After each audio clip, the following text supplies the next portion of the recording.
Hi, everyone. I'm joined today by Jason Bush, partner at Linville Team Partners commercial real estate firm. Jason is also a certified exit planning advisor. He brings a unique perspective to business owners who want to grow the value of their business through strategic real estate decisions. With a career that includes hundreds of successful transactions, especially high growth areas such as oil change, car wash, automotive, retail, he knows how to help business owners leverage their real estate for better profits, better margins, stronger value upon exit, and a lot of the metrics that we're really looking for to have a maximum exit for a business. So today we're going to be talking about the intersection of real estate and exit planning and how business owners can use property strategy to help build the long-term value of their company. Jason, thank you so much for spending some time with us today. Yeah, thanks for having us. It's nice to, I always love participating in these webinars, meeting with folks across various industries, and, introducing them to what we do, which, like you highlighted, it's pretty unique within the context of both the exit planning, the financial advisory world, and the commercial real estate world. We've carved a nice little niche in between all of those. Yeah, so that leads me actually to my first question. You set that up real well. So you're a You're welcome. CEPA, you're a CEPA, the exit planning advisor, as well as a commercial real estate advisor. So how does that combination change the way that you serve business owners? Yeah, if I'm being totally honest and transparent, it was a bit of an accidental niche that I fell into. And if I can, maybe I can describe how I got there, and now that I'm there, how I'm using it. Um, so one of the aspects of our firm, Linville Team Partners, is a brand called Expand. It's XPAND. And what that is, it's really a collection of talented people and services that are specifically geared toward business owners. And so it's geared towards helping business owners grow, and oftentimes programmatic growth, like high volume growth. And one of the components of that growth was we had brands that were looking to grow via acquisitions, and we created our own internal M&A team where we were doing business brokerage representing normally a private equity backed buyer. And so that in and of itself was a really unique thing in the context of a commercial real estate firm. Like, it's very rare that you find somebody that's willing to make that investment in our clients in order to support them in that sort of way. Like, it turned into a fractional business development function that Right. was executed via an M&A team. And so Mhm. we would source available businesses for our brands that we were representing to buy, and we would manage that whole entire process from soup to nuts, from databasing, cold call, initial outreach, all the way through valuation and closing. And over time, we've done a lot of those deals. We've probably closed 150 M&A buy side Wow. transactions over the last 5 years. And so what we ended up finding is that we were finding more opportunity in that space with willing sellers than what our buyers were able to do. Uh, Mhm. just deals were not falling in their buy box for whatever reason. And I'm sorry, this is a bit of a long-winded answer, but it gives some context of where I'm going with that CEPA question. Sure. So the reason I got my CEPA is that our team was doing such a good job of finding willing sellers that we had the opportunity to pivot and create a sell-side advisory practice where these sellers still needed assistance, and we had built a relationship with them. So in order to better serve them, I sought out my CEPA certification from the Exit Planning Institute in order to have better conversations with those business owners to help them start their process of bringing a deal to market. And that's been great. Our sell side practice has grown. It's a nice thing. But the byproduct of that is kind of what leads us here today. Is that as I became a CEPA and I recognize what's the makeup of the exit planning and coaching CEPA universe, what I noticed is that first of all, there was very few other CEPAs that look like me. Yeah. Meaning, Right. there's only, like, right as we sit here today at the end of July 2025, there's about 8,300 certified individuals across the country, across the world actually. And I've only found like four or five of us that actually have a day job in commercial real estate. So Mhm. if you know anything about me, I love a niche, and I accidentally fell into one. And Mhm. so that allowed me a lot of runway to explore how to add value within that niche. And what I've discovered is that there's a pretty healthy appetite from the wealth and financial advisory world, as well as there's an opportunity within the exit planning, the coaching, and the just the educational world to help close the gap between exit planning as it currently exists today and the incorporation and the recognition of the correlation between the real estate asset and the support and the value that it provides to the operating business on top of it. That makes sense? That was a It long-winded does. answer, but It does. So creating that extra layer of value, understanding what the exit looks like. So when you're working with a business owner who wants to increase that value of their business with an eye towards exit, where do you see real estate typically come into play, and where do you guys add value into that? yeah, so there's a timing component and then there's a structural component to it. Hmm. To add value early in that process, we like to get engaged as early as we possibly can, right? There's only so many levers and tools and tricks that we can use in our world, but I can't do it if you are planning on selling 3 months from now. Right. Sure. So there's a timing component to it. But from a tactical component, there's lots of things that we can do, and it really is a function of where they are in their life cycle. Our recommendation for business owners, if you're looking to maximize the value of your business, build it with the end in mind. Right. Right, grow it to knowing that you're going to exit, and then plan around that eventual exit. Um, for us, we commonly see opportunities associated with the leasing structures that are in place and the ownership structures that are in place. And it's the interplay between the operating business and the real estate asset that's either owned or leased. Can you share an example of how a real estate decision has boosted a company's valuation towards that exit? Yes. So I can flip it around too, and also give examples of like what was a real estate decision that eroded value.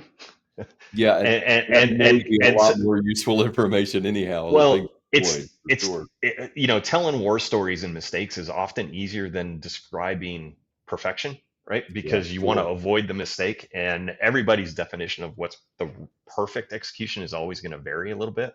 But I've got some simple examples of wealth destruction Yeah. real estate activities, and so maybe let's Sounds start there horrible because, even if you say it. well, those always attract people's attention more so than the perfect, right? Yeah, Sure. Sure. don't go in the ditch.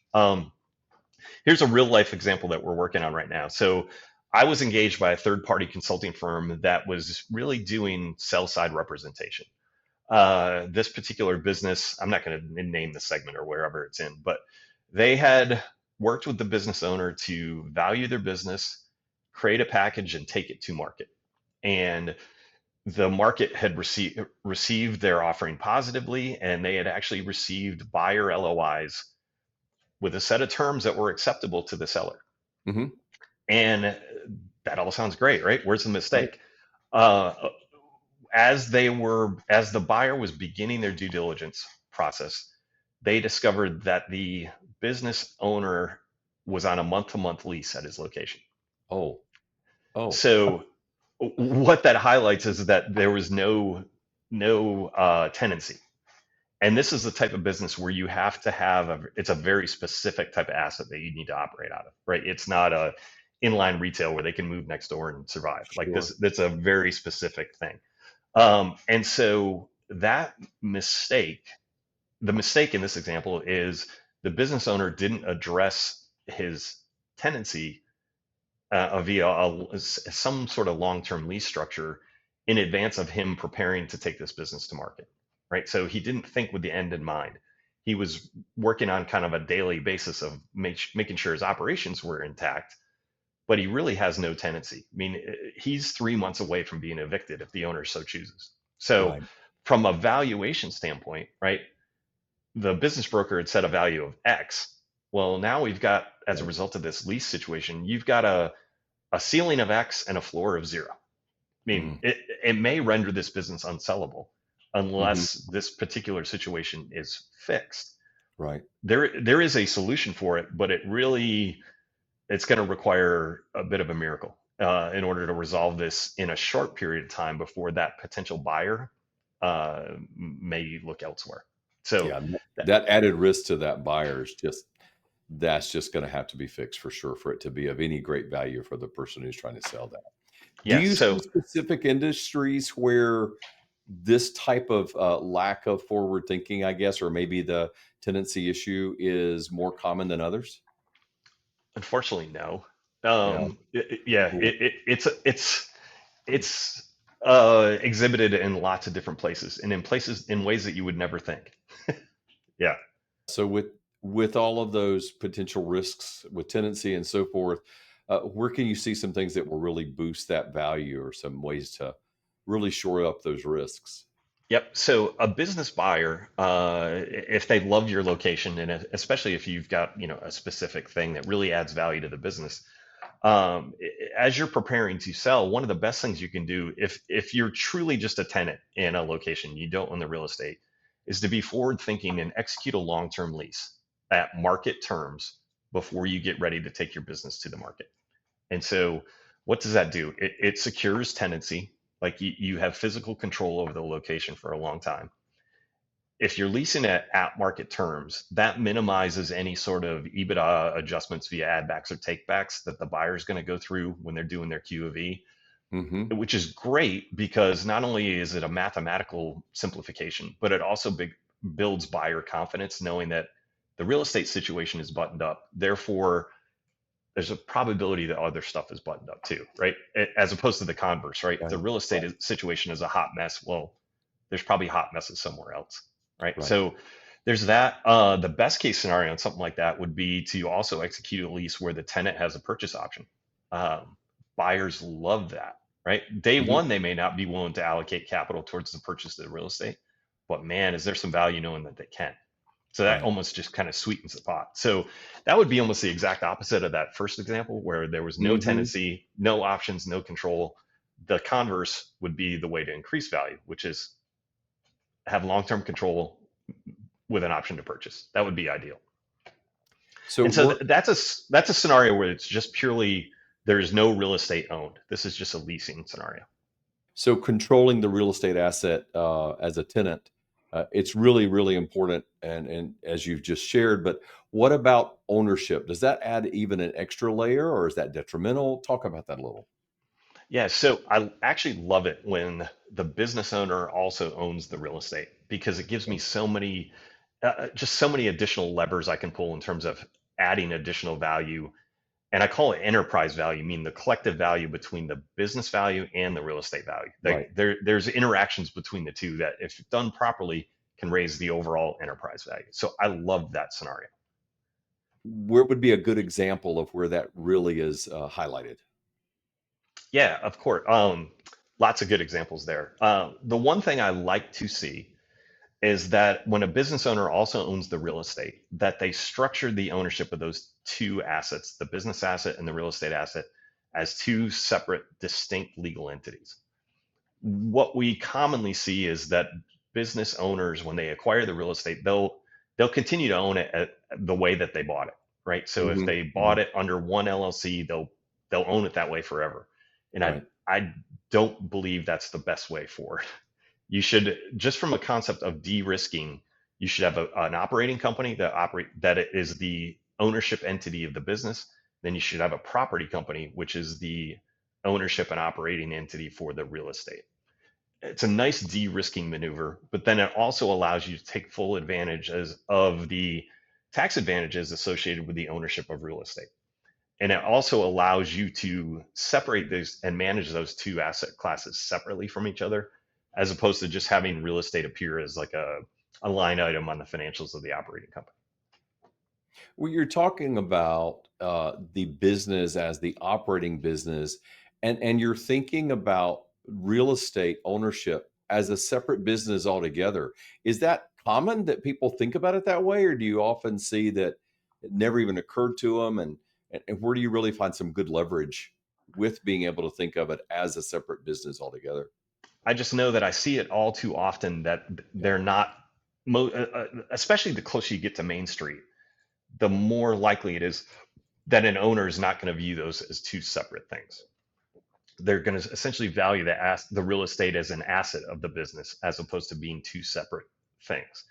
And often that's the biggest vehicle that we can create to increase enterprise values, the separation of that, and then encourage them to work on separate paths of valuing the business and maximizing the value of the business and maximizing the value of the real estate as separately managed entities. You've worked a lot within growth brands like oil change, car wash, automotive retail. What can other business owners learn from these fast growing sectors? Yes, probably the biggest takeaway for them is their varied approaches to allocating the capital that they have access to. And so a majority of these programmatic brands that we have represented have been private equity backed, or they're in the process of soliciting private equity backing. And they want to accelerate that growth, that capital infusion from the private equity partner allows them to do. Um, and so it really is an exercise in capital allocation and capital access. And in most cases, private equity firms, they love buying and operating the businesses. They generally don't want to own and operate real estate. And it's Right. really just a capital allocation play. They see more upside from EBITDA growth, from location growth, and multiple growth. Like they have three levers that they can pull when they acquire an operating business.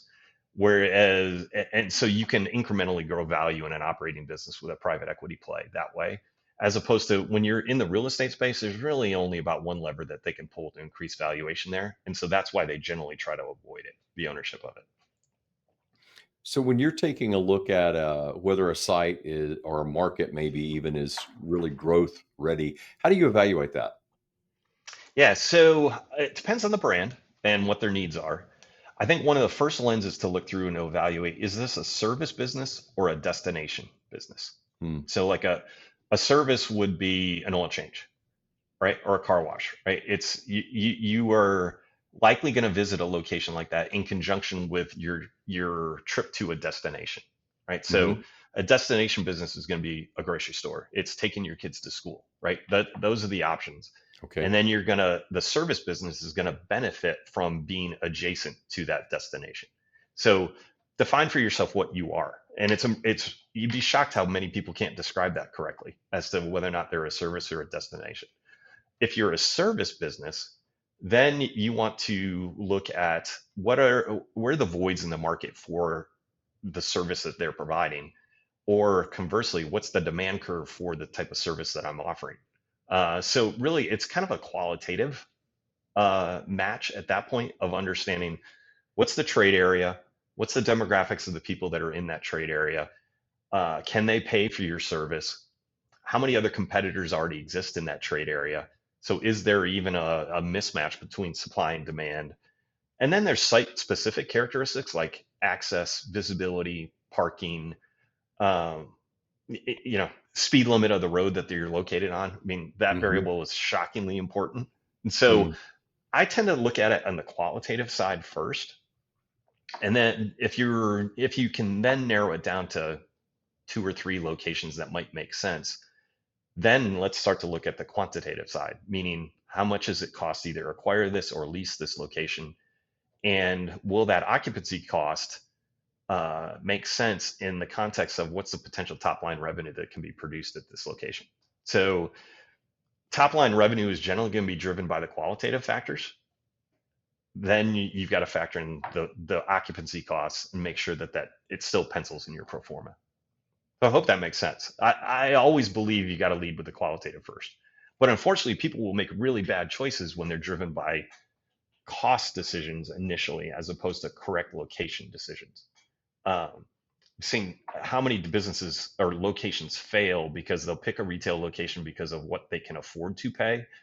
And it'll be a spot that there's a reason that it's cheap, Right. Right. right? Right. Because you can't access it, nobody can see it, there's no parking. Well, guess what? You're gonna have a challenge. Right. For sure. I know that there are businesses in the area that we're in, without without saying any names, but like you just know that if there's going to be a business that goes into this one location, it won't be there long. And you can remember how many have cycled through And you can kind of start now as you're saying this. I go, oh yeah, it's because of this, and oh, because of that, and not just because the food's bad or the service is bad, but no, it's so hard to get there. It just doesn't work, and people aren't going to pay the price in money or in effort if it's just another one down the road that's an easier option to get to. So that makes a lot of sense. It sure Yeah. does. When you're talking about lease structure or ownership play, how does that role work and affect EBITDA and ultimately the valuation of the business? Yeah. So there's a lot of different ways I can answer this question. So on the business side, the calculation of EBITDA of a business, right? Your occupancy cost via a lease rate is going to be a line item in determining what your annual EBITDA is. And so my recommendation is always to set that rent amount or seek a location that allows you to pay the appropriate rent that is at market. And so from an operating business, you're generally going to have a range or a wedge of what a rent amount in terms of dollars looks like as a percentage of your overall top line revenue, right? You don't want to have that be out of whack. And so you want to seek an option that allows you to be successful and to produce accretive positive EBITDA at the end of the day. If you start running at the high end or above that acceptable range, your EBITDA is going to suffer. And so you want to always try to seek an at market solution. Um, that's um, you got to control whether or not you own the real estate or not. If you don't own the real estate, right, you've got to seek the best solution that allows you to operate in that acceptable band. If you own the real estate, then you have total control as to what your rental rate should be.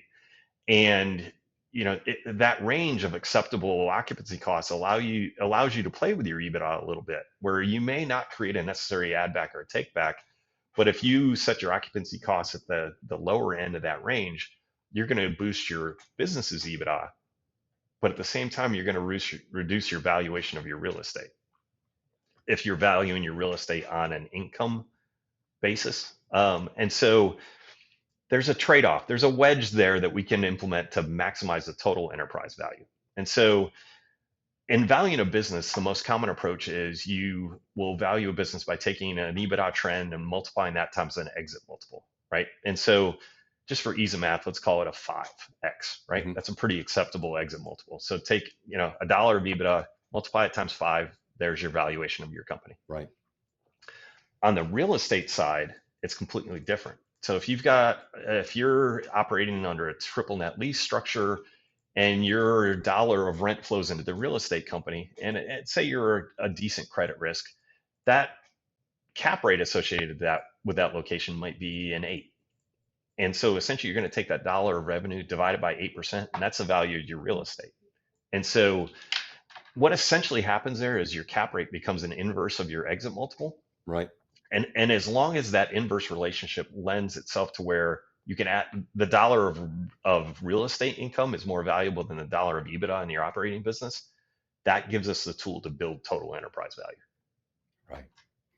When we talk with business owners who are getting ready to sell and they're going through their books and we're starting to figure out, okay, well, the EBITDA is affected by this and that, but also, yeah, your kids' cell phone bills are on there. And so, there are all these things that are a creative way that a business owner can maybe take advantage of their tax valuation for their business, not necessarily what someone would want to purchase it for.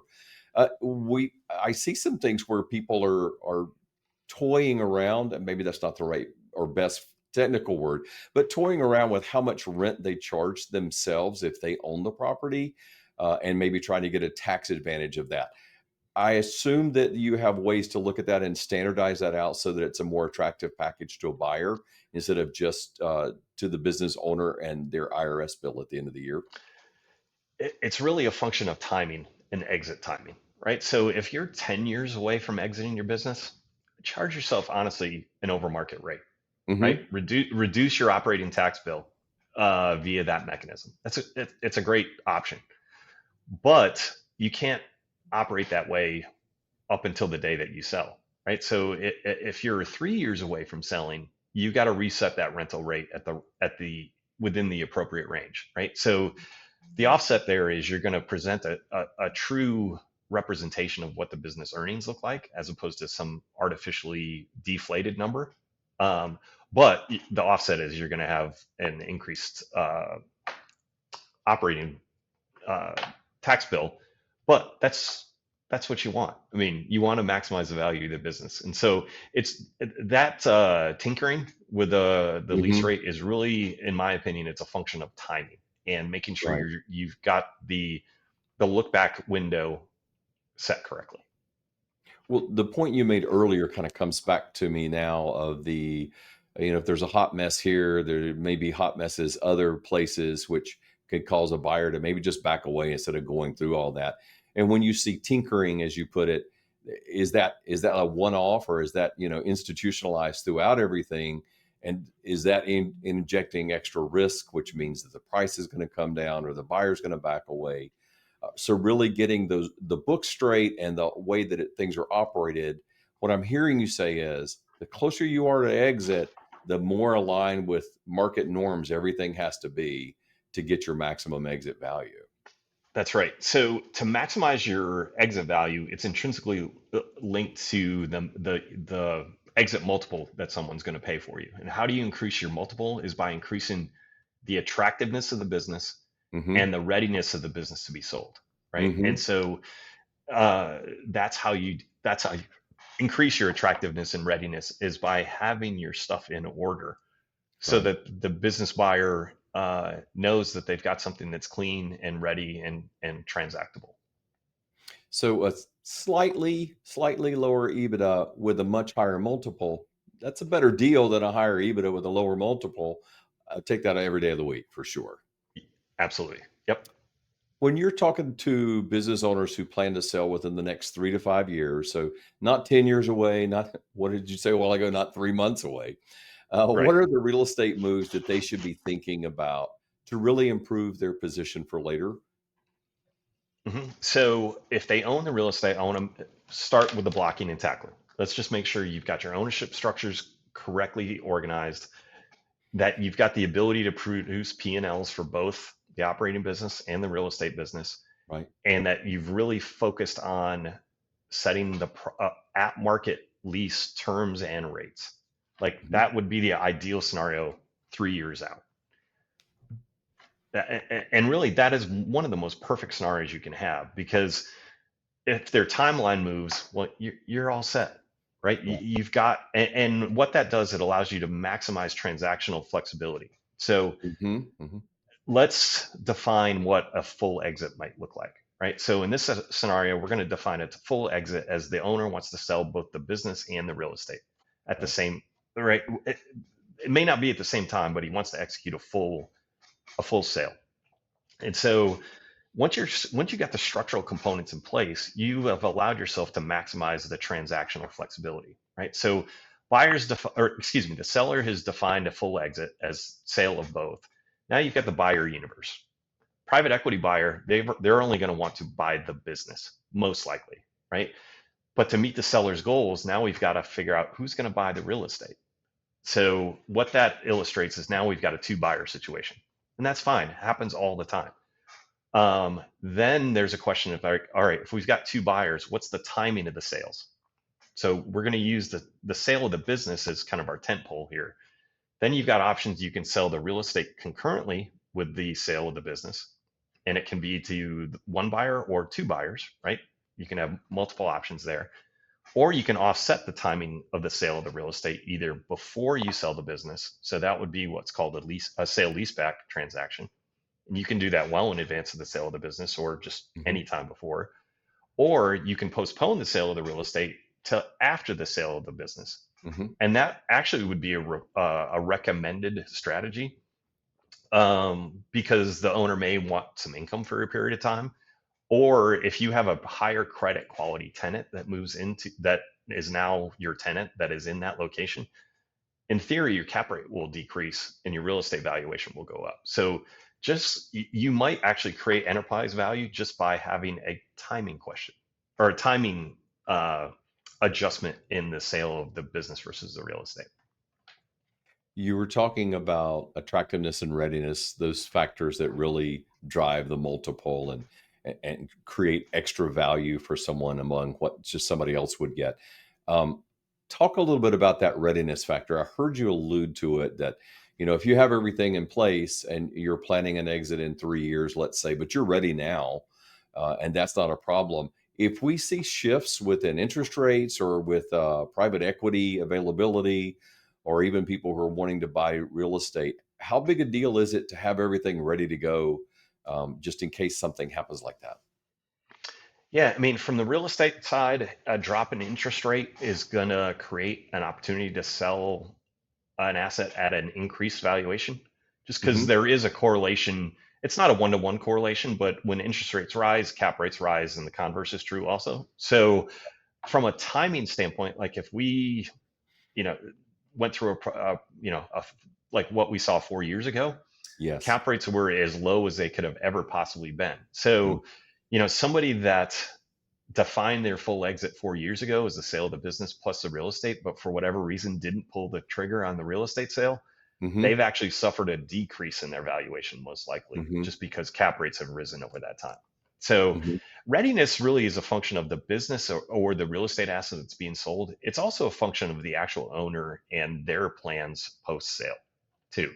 It's well documented in the exit planning world that so many sellers are unsatisfied after they exit, not because of the financial results, but also because of their loss of status and purpose. And so there's definitely a component of readiness that isn't just the structuring and the math. It's also addressing the needs of the seller and what's next for them in their life. When you think about how that all fits together and that readiness, not just for the business to be able to be transacted, but the owner's readiness, we're really talking about a much broader conversation now. So within this whole broader exit team thinking that you brought up, how do you fit in, and what's your role along with some of the other professionals in this exit universe, the financial planner, the CPA, the attorney, and things like that? Yeah, so for the financial planners that you're the source of the need, right? You've got a household or a business owner, you've got the client relationship that has expressed to you a desire to accomplish something over a Right. period of time. And the beautiful thing about the CEPA universe is that it's a like-minded group of professionals that Hmm. each have their ability to be a useful member in an exit planning team that you can marshal and bring to the benefit of your client, right? So I'm your commercial real estate resource. There are equally valuable resources in the ESOP space, in the Hmm. software space, in the legal space, in the family coaching and family dynamics space. Like there's a Right. number of industry specific specialties that are also certified CEPAs that understand what the end goal is and the process to get there. When you're looking at these different areas, the I would say more a generalist and the specialist and the roles that they play, uh, how do you see that kind of collaboration producing the best client outcomes? Yeah, so it really requires someone to play the role of quarterback and make sure that we're working on the right thing at the right time. Um, for somebody who's got their commercial real estate stuff kind of buttoned up, I'm a band-aid on the problem. Hmm. Whereas if somebody is trying to go through a readiness assessment and they've got a messy family dynamic, just to use Hmm. a straw man example, like that might be the thing that needs a tourniquet and needs to be addressed first, right? That is the glaring problem in order to facilitate a successful sale. So, in that particular situation, the quarterback's going to say, "Hey, family planner, you expert, you're on deck. And this is the problem that we need to solve while we start to work kind of in the background on some other stuff, right? And that can be working with your CPA, your fractional CFO, your real estate person, like the other stuff. But in order to facilitate in this particular straw man example, like those are secondary needs compared to resolving the family dynamic. Right. We've both seen examples of families that were ready to go to market in every area except the family. And it just Hmm. everything locks down, and there's no ability to think about all the other things because of all of the anxiety and all of the confusion that's going on. And so bringing something, even the soft skill expert in, in this world of hard numbers and taxes and strategies. It can make all the difference in the world. I appreciate you mentioning that. Jason, if a business owner wanted to take one thing away from this conversation that we've just had, what would you want them to keep in mind about the link between real estate and exit success? Sure.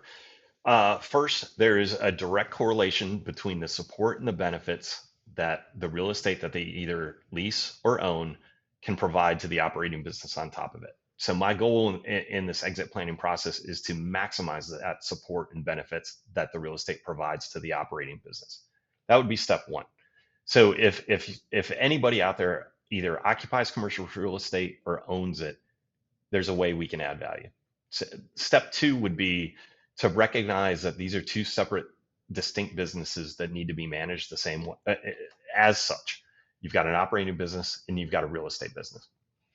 And then the last step is the same analytical rigor and methodology and processes that you would apply to your operating business. We're going to apply those same principles to the real estate business.